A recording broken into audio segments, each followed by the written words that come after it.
Okay, so we're going to go ahead and get started. We're looking at Spillgood SOS, the Void Spirit here this game. So it's a pretty rough looking game. We're going to look at the draft order real quick before we jump straight into the game. So you ended up picking this last, and they picked Sniper. Okay, so you saw Shaker, PL, Mirana, Witch Doctor. On your team, boom, boom. So I think Void Spirit is a great hero when you have a carry that scales really well. Ursa definitely can with the Battle Fury build. Unfortunately, this guy did not really scale all that well and only ended up having, 497 GPM or something like that. But you can definitely make it work. I would be a little nervous about picking Void Spirit into PL plus Shaker, or like any kind of setup plus Mirana. It's pretty easy this game if they're coordinated to just like fissure stun you into arrow or echo you into PL burning your entire mana pool. So that's something to think about. You can obviously itemize around that and make plays. So I don't see any glaringly obvious reason not to pick Void Spirit here. He definitely has some creep clear or illusion clear, whatever you want to call it, for the PL.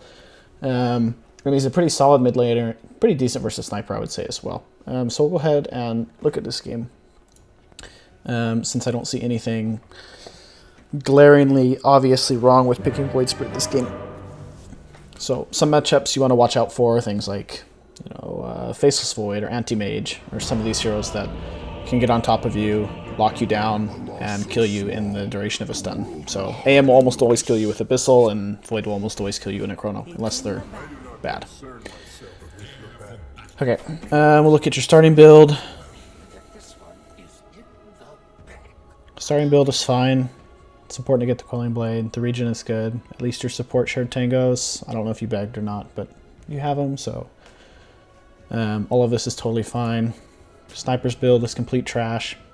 We'll watch to see if you click on him. That's something that you should always do, is to click on your enemy opponent to see what kind of build they have, to see if you can take advantage of lack of regen or lack of resources, or if they have a Fairy Fire or something like that. If you want to ward mid, you need to do this earlier. So a good opponent has already clicked on you just from that Witch Doctor giving them like a millisecond of vision, and they know you have an Obs Ward. Now that doesn't mean that they're going to find it or deward it, or that they'll even notice, but in general it's just kind of bad practice. And then especially by now you should have your Tango in your inventory. I want to watch this first wave real quick, because the first wave I think is arguably the most important wave for mid. Watch your creep block. Creep block is fine. You went for the rune to guarantee that you got it. You did the camera trick. That's good. And you actually have really great equilibrium here versus Sniper.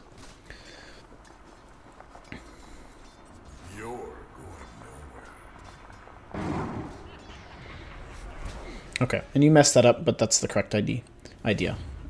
So something that you can do instead, there's a couple different ideas or how to play the wave, the first lane on Void Spirit. The easiest way to do it is to get your E level 1 and to run at the range creep as soon as the creep waves meet. So we'll back up real quick.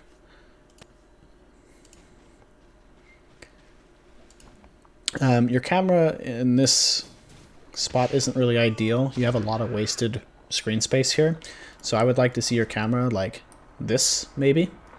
It's going to help you see theoretical ganks that are coming. It's also going to help you see the Sniper. And it's generally good practice to just have your camera in a better location. So even if it doesn't really help you in this exact situation, I'm sure it will help you in other situations. If they have like a Mirana who's trying to arrow you, or a Pudge who's trying to hook you, or something like that, right? Anyway, so you recognize that you definitely needed to get this range creep because you went for it with your Q, and that failed, and that's okay. Like, things happen. But the easiest way to do this is just to get your E, run at the range creep, hit it a couple times, and then press E. I can't remember if you need to hit it 2 times or 3 times on level 1 with Quelling Blade. I think it's 3, and then you press E. But either way, however many times you have to hit it, you can go into a demo and double check if you don't know off the top of your head, but you're Void Spirit players, so you probably know. And then just synchronize your last auto with the nuke. That way there's no chance at all for the Sniper to cheese deny it. Instead, what you do is you draw aggro, which is what you generally would do. But the first wave is a little different. You get this deny, it's really good. So the most important thing about the first wave is not getting any creeps denied. So pulling aggro like this, using your nukes to get creeps that you can't otherwise get. It's more important to not let them get a single deny in the first wave than it is to get all the CS. So even if you have to grief a CS in order to guarantee that you don't get denied, that's a big deal. So because you're not level 2, and he is level 2 because one of your melee creeps has died, which gave him the additional XP he missed from the rage creep deny. And you are letting him zone you really, really hard on Sniper.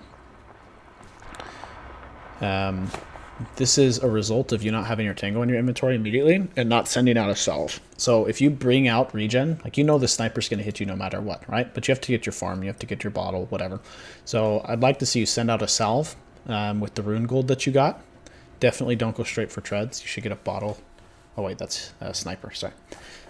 You should get a bottle first because you're going to need the regen to deal with the Sniper. The other thing you want to consider is where you really want the lane to be. So you don't want to be statically farming versus someone who can hit you and you can't hit him. So with Sniper, you don't really care as much about equilibrium as you do about the shove and the pull. So you should be shoving the wave under his tower and then backing up and blocking your creeps and or stacking a camp. And you want to spend as little time in the lane as possible. He's going to shrapnel you, he's going to click you. You don't really have great ways of dealing with that. And so you just want to minimize the amount of time that you're in the lane at all, while maximizing how much you get from it. So in here, like, you can't go for these CS because you're too low and you're worried that he's going to be able to commit on you. And that's because it took you 500 HP before you ate a Tango. And you should have eaten a Tango after, like, you were missing 100 HP. And that gives you the sustain to be able to CS while being at good health.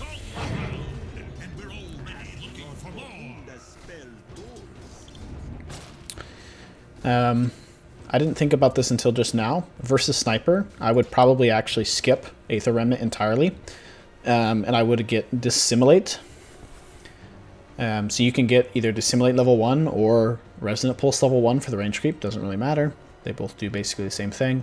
And then I would max your W this lane. And the reason for that is because what I talked about, you want to spend as little time in the lane as possible. And having max Dissimulate allows you to do that. And having max Resonant Pulse allows you to do that. You're never going to get a kill on this guy unless he messes up. And the odds of that happening are not higher than the benefit that you would get from having wave clear and having more farm. So your solution to Sniper is items, not outplaying him. There's no outplaying a Sniper in the laning phase like this. He outplays himself with this specific hero matchup. And so the way you get items is through gold, and the way you get gold is through your E and your W, not through your Q. So this ends up being kind of a wasted point. And we'll see what you end up doing. Yeah, I mean, this is literally the best case scenario for you. And you should have used your... You should have waited to use your E there, because you knew it wouldn't kill, or leveled it up, either way. But that was best case scenario for your Q, and just not really that big a deal. So, another thing is you should be counting how many shrapnel charges he has. So, you know, he just used 2, so at most he has 1. And that will change how you play the next, 30 seconds or something. Because he can only use shrapnel to harass, he can't, like, use 3 of them to commit on you. Great use of your Q there. Not the best point, but you're using it really well.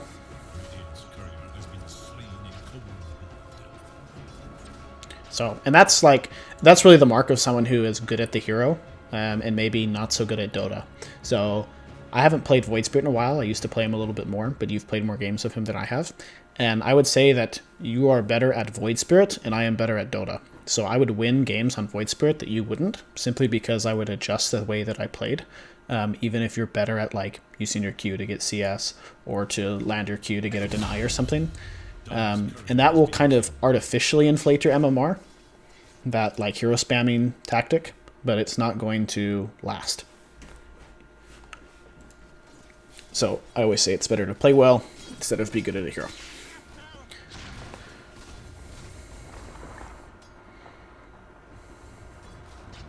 And you just don't buy enough regen. Whenever I play on a Smurf account with lower ranked friends, this is usually how I beat people in lanes, is I'm just willing to buy more regen. So I have more CS, I use the regen to get CS, and I use the CS to buy regen. And I'm able to just kind of bully them out of lane because they're not willing to buy like 3 salves. I probably would have bought at least 2 salves this game already if I was in this matchup. And I would take better trades on him because I'm a better mid player. So, but like I said, there's no avoiding this damage.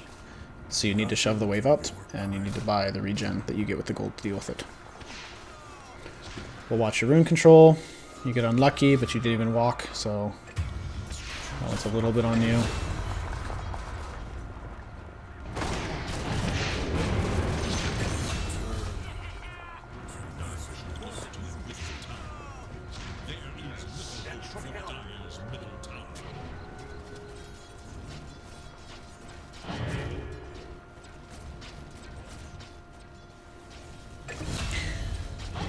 So this is what you're doing here. Like, I know there's not a sniper here hitting you, but this playstyle of running at the creep waves, attacking like crazy, and then using your nukes to get all the last hits at once, that's what you should have been doing the whole time that sniper was here in the lane. Really, really good. That move right there. Pushing the tower, getting the rune, all of that's flawless. You're level 6, you have a rune, you're going for a gank. Get a little bit unlucky with that. But best case scenario. Sniper's an idiot, so just to comment on him. That was the worst play Sniper could have made, right? Best case scenario, he secures his team a kill. Worst case, he dies. Here he dies, but no matter what the turnout is of this, it's not nearly as safe as him just pushing your tower or getting 20 CS because he's farming a stack or something, right? So, I know that's not about you, but he should not have TP'd there if you were curious.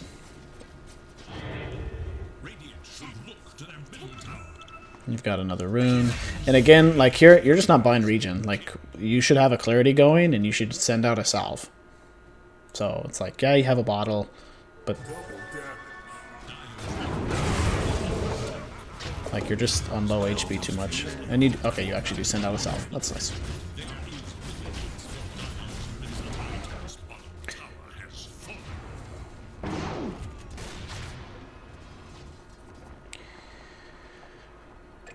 So one comment I'll make, so these rotations are really good. Like, they're basically flawless in the timing and the execution, and as far as I can tell, your reasons for going. You only go when you have ult up, you're only going when you have a rune. Like, you're recognizing that, hey, I've got some kind of power spike and I have potential to kill people, and I'm going to do this. The only downside to this is your farm is pretty low. So if we go to net worth, like, you're at 3.6k and you could be higher. So like a really, really good lane, you're going to have between 4 and 5k net worth at 10 minutes. So at the very least, I would say you're about 400 net worth behind, which is, I know you've got your phase coming out on the courier, I believe. Yeah. But you would also have, like, on top of that, you would have a void stone towards your Yules or something like that. Watching the runes, always good. I would buy a ward for yourself. The power runes are such a big deal on your hero that I would have a ward on the runes at all time. If there's no wards in the shop, then ping your supports and either tell them to quit buying all the wards so you can buy one, or for them to place one next to the power runes. But that's a big deal. Like, if you control the power runes the whole game, having these arcanes, these DDs, these regens are just going to keep you in much better. And where do you pop this arcane? You should have popped this arcane before you went in. That probably misses you this kill here. At the very least, if it doesn't get you the kill, at least get you out of the fight faster. And you would have higher mana going into all of this.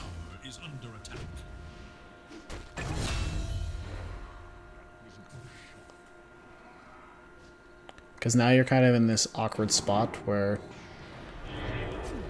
Okay, that's just insane. There's no way you get this guy. Yeah. I mean, this is like... You're playing so well, actually. there's just like... There's just kind of like a little bit of awkwardness to some of this.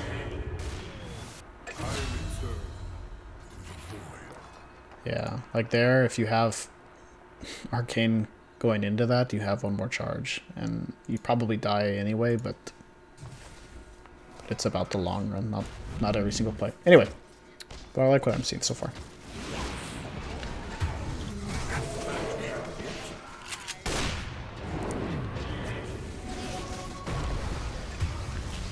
That play is pretty monk-ass. So, and this is where, okay. So this is where your good rotations have kind of ended. So now you're rotating still, but what changed is you don't have some kind of power spike. So this rotation down here where you went on the PL, like this is good. You have Arcane, you're looking for a fight. That's awesome. You didn't pop your Arcane before. That's a little bit of a yikes. And then here going mid, like this is just a kind of suicide play. Like this is just asking for the opponent to be worse than you. And what I mean by that is like they have to look at this map and decide, okay, I'm not going to TP in and fissure this idiot who's diving a sniper, like plus another hero with no power rune, with not really much backup from his team, with no item power spike. That's a little bit too much. And this is where like you need to just kind of chill and go hit some creeps. Split push. Like your hero is really, really good at split pushing until they get multiple ways of killing you. So if they don't have Blink on Shaker and they don't have Diffusal on PL, it's almost impossible for you to die to anything other than Arrow plus Witch Doctor, right? Like you have to get 5-second arrowed into like Witch Doctor ulti or Maeldick or something like that, right? So I would be split pushing instead of making this play mid. And we'll go look. Yeah, Axis here, he has no blink. Like, this is like a suicide play. Even though you get him, it just doesn't feel worth. So this TP here. Let's look at the lanes real quick. So like you know where the creep wave is bottom. You know where PL's farming.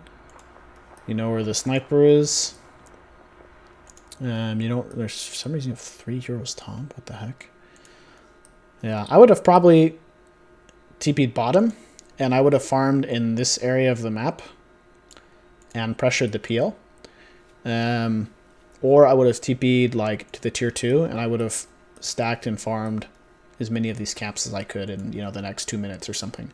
But I'm not really looking for you to be fighting until you have your next power spike. So your next power spike is going to be like level 12 where you have level 2 ult, and ideally an item as well. So in the past 2 minutes your net worth has gone up by 200 gold, so you have effectively 100 GPM for the past 2 minutes. Part of that's because you die, but the most part is you had a failed rotation and you didn't farm. Failed rotation can't be helped, but you can farm. And then this, like I already mentioned, just not great.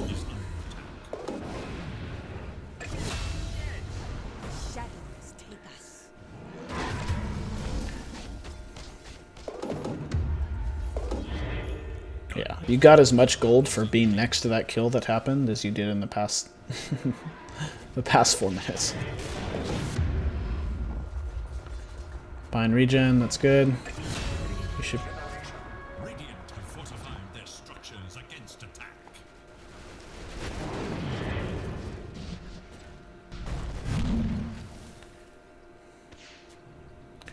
Yeah, see, in this kind of rotation, like this sort of a failed rotation is so much better, right? Like it puts you at very, very little risk. It didn't really use up hardly any of your resources, and it pressured the most important hero in the game. Like you sent this guy back to base for very little cost, and if you farm this area of the map, which you are right now, then that is like a very, very good rotation that nets you farm, which is what you should be looking for right now. You're going Orchid.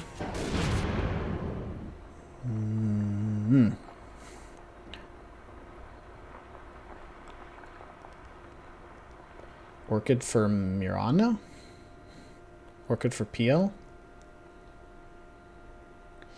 I think Orchid is a fine Void Spirit item. I don't think you're farmed enough to be able to have luxury items, and Orchid feels like a luxury item this game. Like, your core items are Euls, and probably Aghanims this game. The silence on all of their heroes in the AoE is like really important. More so than having like hard silence versus someone like Shaker, just having a way of disrupting his chain stun is much more important. And same with like Witch Doctor, like being able to silence him out of his ult like just randomly is kind of nice. And then your Ags, of course, has the benefit of being decent versus PL. So I really don't like the Orchid this game. I think if you were really farmed, like if you already had a Yules right now, which you honestly should be approaching, like realistically, this game has been really even for the first 15-16 minutes, so there's not too much reason that you shouldn't be close to your Yules. Then maybe you can go an Orchid, but I feel like if I'm in this game, I'm trying to get Yules Ags as fast as possible, and then we're trying to end the game like pretty soon after.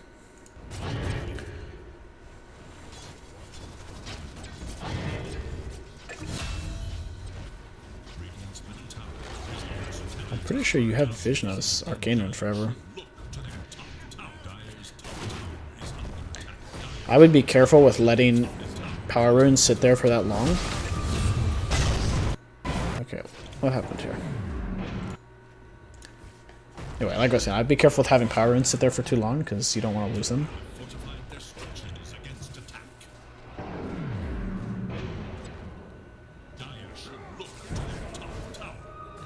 You gotta use this Arcane Rune before you go in, man.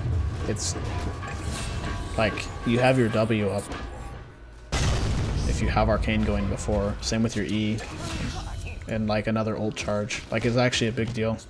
Like, you just died because you didn't press your rune before you went in.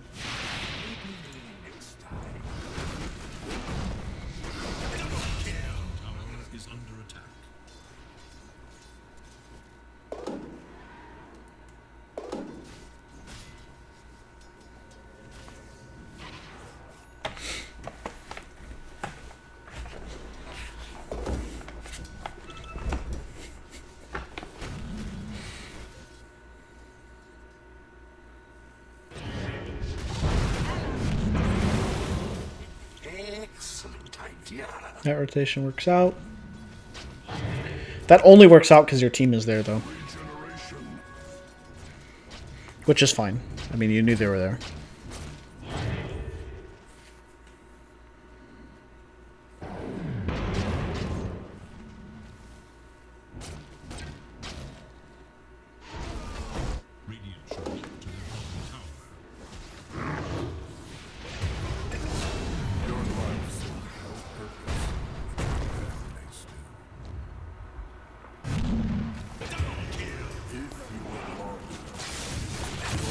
Oh, man. That was unfortunate. That was a good arrow.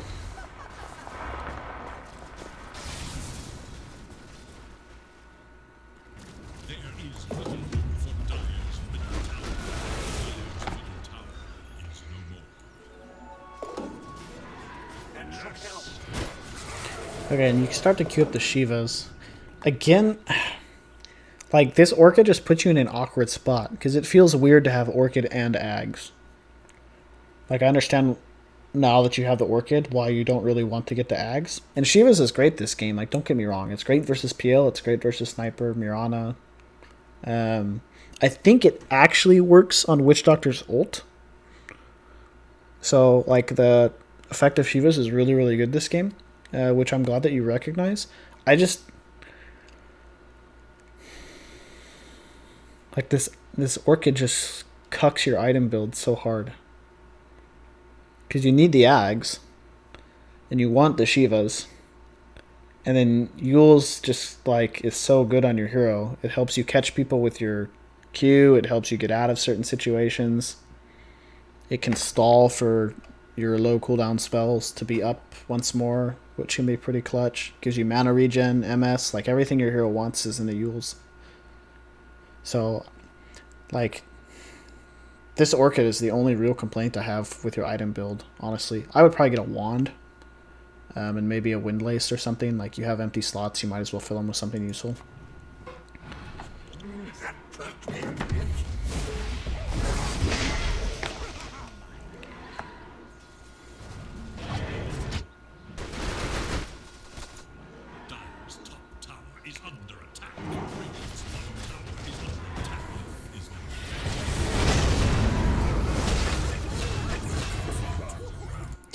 Okay, so let's talk about this bush real quick. So this is partly on you. I would say actually mostly on you, especially because you're the one pinging. But this is partially on your team as well, right? So you know that the enemy wants to defend this tower. Like, they pressed a glyph. If they didn't care about the tower, then they probably wouldn't press a glyph. But they care.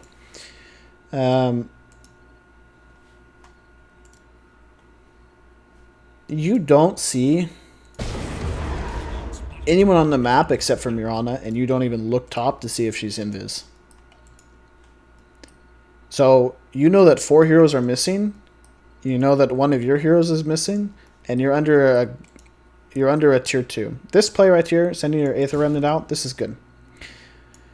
But here's where it goes kind of wrong.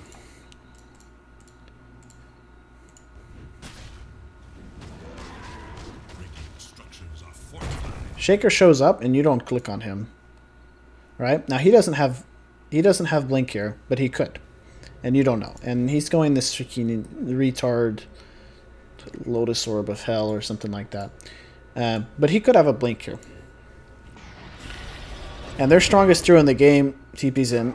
You know there's a Shaker right there. And we all commit on this guy.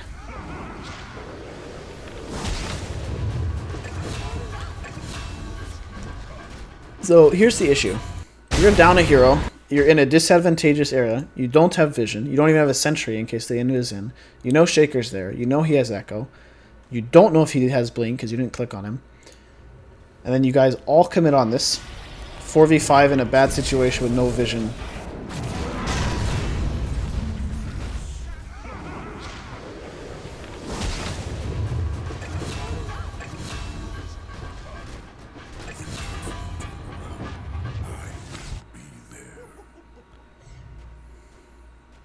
So at the most, what you want to do is you want to poke them here. You want to force this Mirana TP, and then you don't ping go in, you ping get the hell out. Like, you don't want to fight them. You want to force them around the map until you can get a great fight. So like your vision on the map is really weak, whether that's your support's fault or the enemy support's fault, I don't know. Somebody's either doing a bad job or a good job with warding. But there's like no way that that fight goes well. You don't even have Blade Mail on Axe yet. And Ursa's basically a Battle Fury, and you're a Yule. You're a Orchid. Like, you don't have enough to get in and get out. So the enemy team has great waves right now, which is probably why you guys end up losing the games, because you lost map control here. Like, without even watching the rest of the game, this is my expectation for why you guys lost, is this fight. And the reason for that is, look at the waves. You have a wave mid. The only wave that is in a decent location is the one that your Rubik was pushing while he wasn't in that fight. And now all of your towers have creeps hitting them, and you have no vision. And you're playing blind, and you're kind of in a weird spot. I like that you recognize you're in a weird spot, and you don't TP out like an idiot, and you walk out. That way if something happens somewhere else, you can TP. But your number one focus here should be getting these waves out safely. And your guide to doing that is going to be who kills me. So we talked briefly about split pushing earlier. Basically, I mentioned that you should be split pushing until you got your item. And whenever you split push, you want to think about what combination of heroes and spells kills you. So let's say, hypothetically, the only way you die this game is to blink Echo, right? Well, if Echo is down or Shaker doesn't have blink, or you know where Shaker is, or you know where he was recently, then you can play without fear in a particular area. So if you see Shaker, you know, let's say he TP's top or something, right? It's like, if he TP's top, you know that the bottom lane is going to be safe for as long as it takes Shaker to walk from top to bottom. Like, that's the absolute minimum time you have to be safely farming. Maybe this game it's Shaker plus Mirana, right? You get fissured into arrow, into Mirana leaping on you and doing damage. Maybe that's the kill threat, right? So now you have 2 instances where you can be safe, right? If just Mirana is there or just Shaker is there, then you're safe. And if one of them is away, you're safe. So if you ever know where any of those heroes are, then you're safe in a different location. So you can run bottom, And if you don't know where they are, you can literally stand in these trees AFK until somebody shows on the map.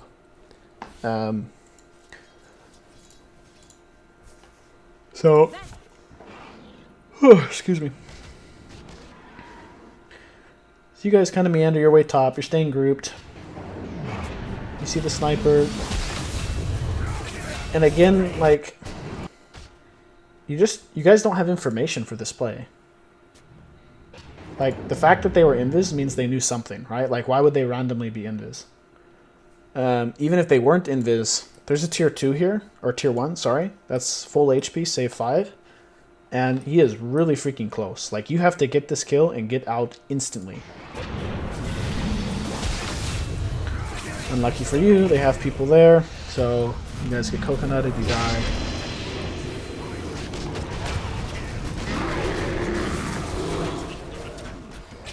Ends up being a fabulous fight, but that is mostly due to the stupidity of Radiant and not your guys' good play. So, because you have to remember that you guys won this fight like 3v4. You had Ursa CM Axe versus the entire enemy team minus Sniper. Not likely that that happens. Works out, not likely. So that's why it's a bad play, even though it was successful.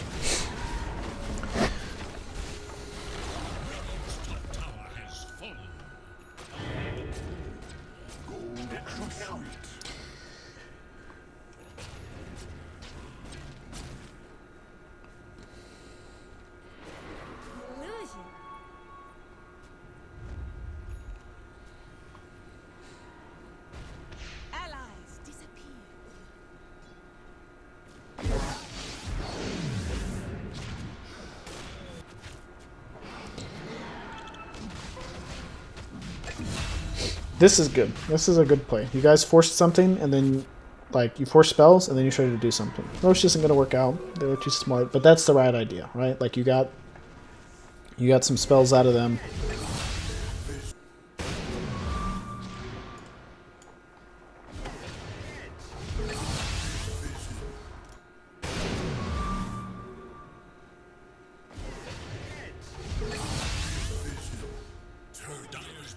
Sniper injures there?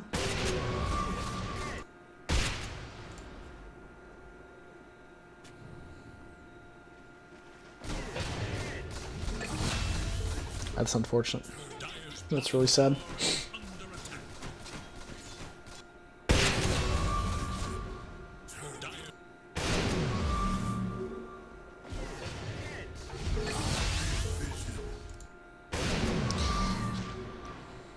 I'm looking at the vision, by the way, which is why I keep backing this up. Yeah, I'm going to say that that was just unfortunate. I don't think that you made an enormous mistake there. Like, it's risky, but whatever. It's a support. You have an Orchid. Like, you have good escapes. If you don't make those plays, you never will. Like, you'll just never win. That's the whole point of your hero, is to make plays like that.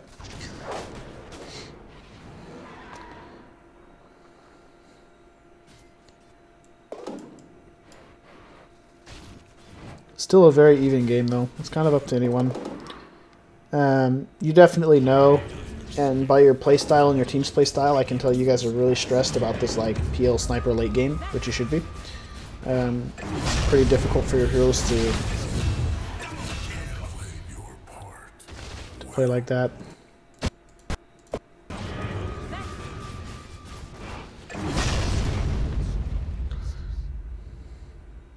You guys just are not playing around your vision.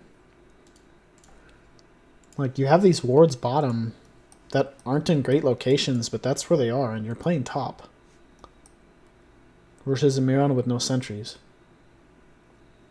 Like, I talked about earlier how you're just kind of asking your opponents to be bad. Like, this is one of those situations where it's like, you're making an incorrect play, hoping that the opponent is just, like, too dumb to capitalize on it. So it's like, theoretically, this is fine if they don't capitalize on it, but if they do, then it's, like, disastrous. So, like, these wards, like I said, this ward's okay. I mean, if it's, like, 1 inch to the left, it gives way more vision, so whoever places this here, it's just kind of like, it's a pretty opaque ward. This ward is completely useless. It's way too defensive. Like, you still have 2 of these towers. You can have it up here or something where you have a sentry. And then this ward is also completely useless, the same reason. It's like, just put it out one more step and it's way better. Or put it up here, like, deeper or something. Not great wards. So, but whatever. You have not great support, so they're not going to have great wards. So you should play by your wards, even if they suck. Besides the fact, you want to be bottom anyway, because you're trying to draw the enemy away from objectives. So, like, you're basically threatening. It's like, okay, if you go top to push my tier 2, we're going to have creeps on your tower. If you head towards Roche, we're going to have creeps on your tower, and we're going to be pushing this area. And then you guys can react to these things, right? It's like you can TP to your tier 2 or your outpost and contest Roche. You can defend your tier 2, like, but you kind of want to be threatening them. And they sort of want to be doing the same thing, right? Where they're like, ooh, we have Roche. We're going to force you around the map.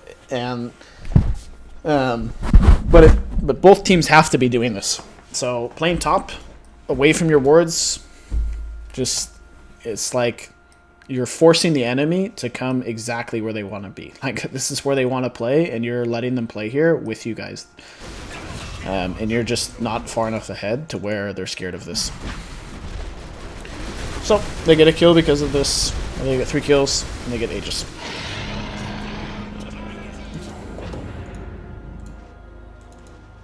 I would be picking up some of these mangoes that you have in base.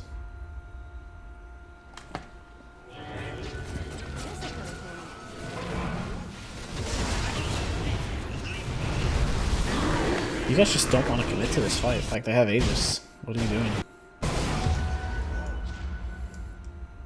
Okay, let's just watch how this fight, like, starts.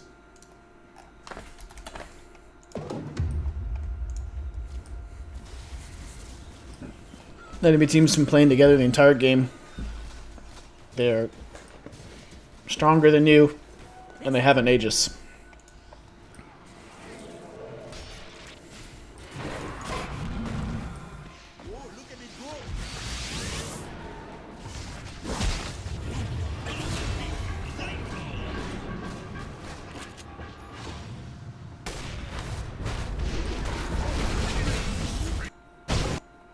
So, like, I don't see, like, here already, like, as soon as you see this freaking 3-man Fisher, like, this fight is already done. Like, you're not going to help it by showing up. There's this pressure, especially in low MMR games. It kind of dissipates when you get up to higher MMR games, and the lower you go, I tend to see the more of this pressure. Which is, like, if a fight goes badly and somebody isn't there, they get pinged like crazy, right? So if this fight goes bad and you're top, pushing this wave, that's better, right? Like, at the end of the day, this is better, because at least you're getting waves, and your contribution to this fight was completely meaningless and ended up being negative just because you died. You go in, it's like you press some spells, and you die.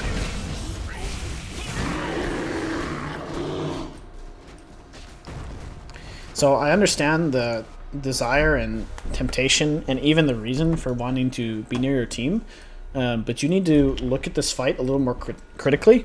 So it's like your positioning here is fine. Like, you farming this camp behind your team is fine. Like, you're a mobile hero, you can walk there, you can get there, whatever, right? But when you see this fight go completely south because they get a 3-man fissure into this, like, multi-coconut that's just bouncing around, like, killing everyone, and there's a sniper with Aegis just hitting them from the high ground, like, completely freely, you need to know instantly, like, this is bad, TP, and try to go do something. Or, like, run mid and cut this wave. Or sneak around and cut this wave. It's like you need to dissipate, or I don't know if dissipate's the right word. Mitigate? Basically, you need to take the hypothetical damage they're going to do to your, like, map, and go diffuse it as much as possible. You're like, oh crap, they're killing us all by towers. They're going to push. I need to go cut waves so they don't have creeps to push high ground.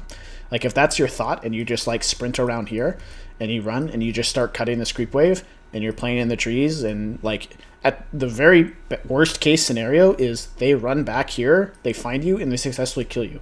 And what did that prevent, right? Like, okay, instead of dying in this fight helping your team, you died back here a minute later, but you stopped them from pushing 3 towers in a lane of racks. So, like, dying here, bad. Dying back here, good. And then, you know, being back here and not dying at all is best. And that's what you should be aiming for.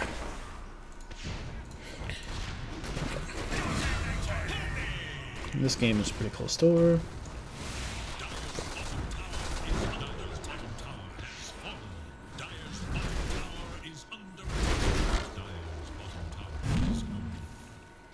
Okay.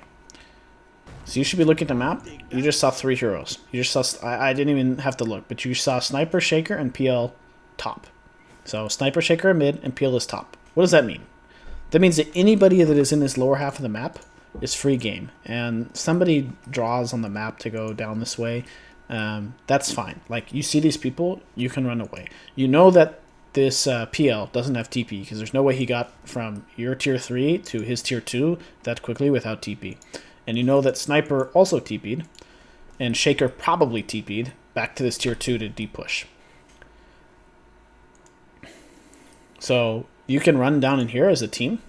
You can smoke up, you can go get wards, you can farm, but you can play anywhere that's bottom because you know that PL can't be there and Shaker and Sniper can't be there quickly.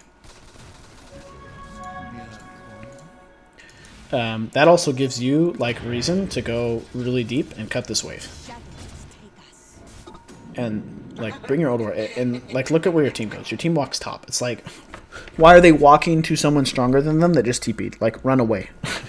You're not gonna win this game butting heads against them. You have to push them around the map and try to get a pick off and get an advantage. So even here, like, you have TP up and you're sitting in base. You should never be in base with TP up as a core, especially like a mobile core that split pushes well. If you're bottom pushing here, if you're back here doing whatever and they commit to a tower, like, you can TP back. But sitting here in base, watching them take a tier 2, like, just go bottom and farm. You're not gonna win this game watching them farm. So get out of your base and go farm. Something that even in like, I have an ancient Smurf, and in a lot of those games, like, you can just stall the game forever by just cutting waves whenever the enemy team is stronger. So if they're stronger, naturally they want to either fight you or push. And if you refuse to 5v5 fight them, and you refuse to let them just like starve you out in base because you're off split pushing, like, even if you die a few times, that's still better. Like, you can't get in this mentality of it's scary, stay in base forever. Like, that's a I have rapier and no buyback and they have mega creeps kind of situation where like there's like where the game is over if you lose. The game is over if you die. The game's not over if you die right now, especially if you die over here. Right? The only place the game is over if you die is if you're next to your racks.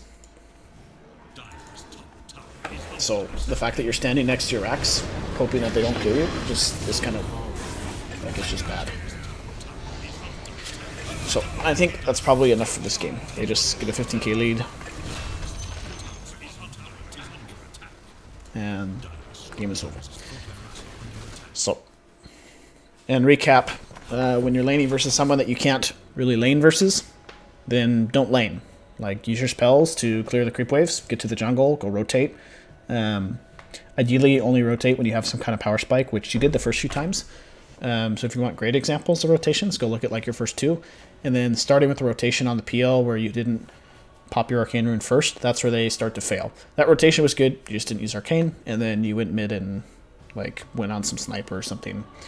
And then look at split pushing. Like, your farm is just way too low for this game. The amount of space that the enemy team gave you to farm and the amount of farm that you took is very, very, very low. You could easily have 250 to 300 CS here with this exact same KDA.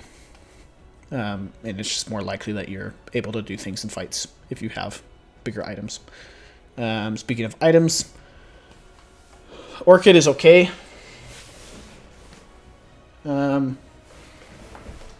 I think anytime you're in a mode where you're like split pushing as Void Spirit specifically, then you don't want to go Orchid.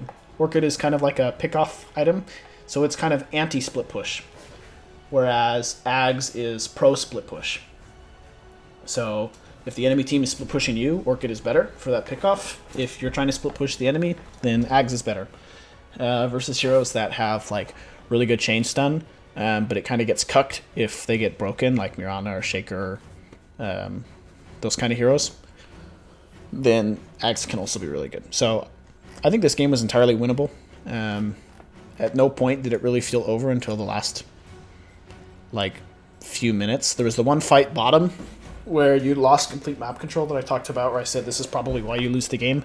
And I think those same mistakes that your team made in that bottom fight is what inevitably lost you the game. Like, you repeated the mistake that you guys made in that fight as a team like 3 more times, and then you lost. So that is all I have for this. I will upload this right now.